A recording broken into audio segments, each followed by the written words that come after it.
Dear Mr. President, apparently our nation is so broke, but I hope you can pay attention. To begin with, I am sending this letter as a concerned son of the soil, a broken citizen, a youth who votes, speaking for an old woman in Shangombo who's able to access the ballot paper but can't receive a fertilizer and is not even sure if she will be alive. For a moment, this isn't political. It is a letter to remind you, sir, that it's embarrassing to call you dad when we can't even cry on your shoulder. We need to address this issue. Honestly, you're the one to straighten our differences and clearly responsible for ironing out issues, but Zasco is still our major turnoff. Yes, enmity has purposely blacked out our purpose and politics has put us in a state of perplexity. But you watch us stand against our own. We are forced to apologize for protecting our dignity. Check how your ministers have stripped off the integrity of our motherland. There is this spleen sense of spite, malice and venom running within your government, and we are proudly called a Christian nation. Lawlessness and corruption, brokenness and deception in your administration. I still can't believe that Ruth Mbandu's blood still cries for justice while they said investigations are underway. But how many more innocent young lives shall we lose? Imiti kula empanga, mapenzi jibulu running peacefully expressing her political opinions. Little did she know that she was running for her life.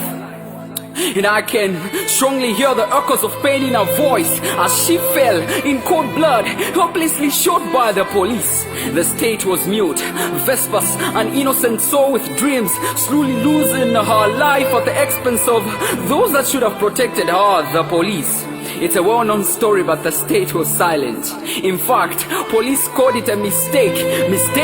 Frank Mugala in cold blood. Friends, watching him fighting for his breath, his dreams shattered. Are you aware that he was the one to deliver his family out of deep poverty in Chazanga?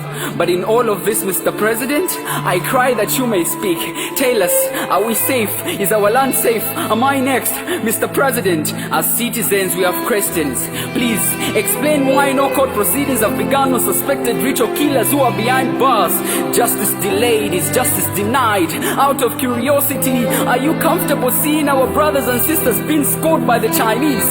Why have you allowed foreigners to take our birthright? I want to remind you that we haven't forgotten. You said it yourself.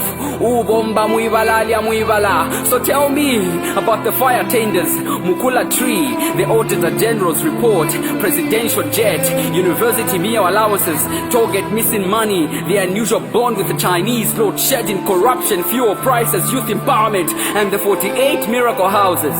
Tell me all about that.